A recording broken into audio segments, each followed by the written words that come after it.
नमस्कार मंडळी, मी अक्षया क्राफ्ट राखी चॅनलमध्ये तुमचे खूप खूप स्वागत करत आहे. घरात झुरळ, पाली, किडे यांचा खूप त्रास होत असेल तर हा व्हिडिओ तुमच्यासाठीच आहे. स्वयंपाकघरात अन्नपदार्थाच्या आसपास झुरळ फिरायला लागले की काळजी वाटते आणि घाण सुद्धा वाटते आपल्याला.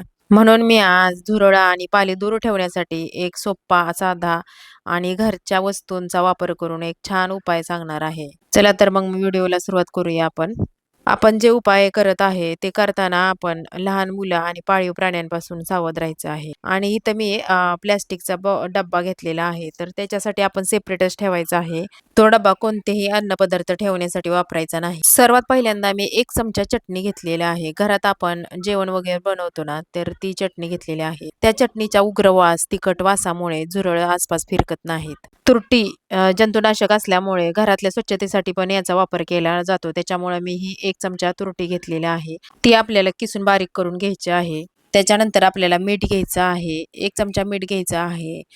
त्यानंतर आपल्याला 1 चमचा हळद घ्यायची आहे. याचा उपयोग आपल्याला झुरळ लांब ठेवण्यासाठी होऊ शकतो.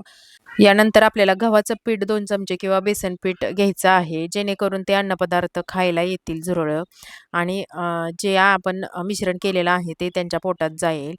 तर आपल्याला गोळे तयार करण्यासाठी सुद्धा आपल्याला पिठाची गरज आहे. कोणतंही एक पीठ वापरू शकता. त्यानंतर आपल्याला शॅम्पू घ्यायचा आहे. हे शॅम्पू झुरळाच्या अंगावरती लागला तर त्या झुरळांची हालचाल कमी होते. त्याच्यानंतर मी लहान मुलांचं एक्सपायर झालेलं औषध वापरलेलं आहे. या औषधामुळे झुरळांच्या हालचाली कमी होणार, त्याच्यामुळे मी हे औषध वापरलेलं आहे. तर आपल्याला 1 ते 2 टोपणं ह्याच्यात औषध वापरायचं आहे आणि कोणतंही पाणी वगैरे ह्याच्यात वापरायचं नाही. त्याच्यातच आपल्याला गोळी मळून घ्यायची आहेत. तर तुम्ही बघू शकता मी इथं थोडंसं औषध आणखी घेतलेलं आहे आणि गोळे मळून घ्यायचे आहेत आपल्याला याचे. अशा पद्धतीचं मिश्रण आपलं तयार झालेलं आहे. तुम्ही बघू शकता. आपल्याला याच्यात असं तुम्ही कडुलिंबाचं तेलसुद्धा याच्यात वापरू शकता. त्याच्या वासामुळे कीटक किंवा जंतू जवळ येत नाहीत.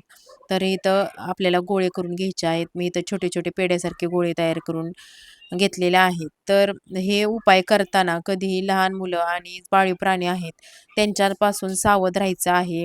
हे लांब ठेवायचं आहे. लहान मुलांना कळत नाहीत, उचलून तोंडात सुद्धा घालू शकतात. त्याच्यामुळे हे उपाय करताना विचारपूर्वक करायचे आहेत. हे एका-एका कोपऱ्यात गोळे टाकून द्यायचे आहेत, जिथं जास्त प्रमाणात झुरळं वगैरे असतात तिथे. तर तुम्हाला व्हिडिओ कसा वाटला? व्हिडिओ जर आवडला असेल तर लाईक करा, शेअर करा आणि चॅनलवर नवीन असल्यास सबस्क्राईब करा. चला बाय.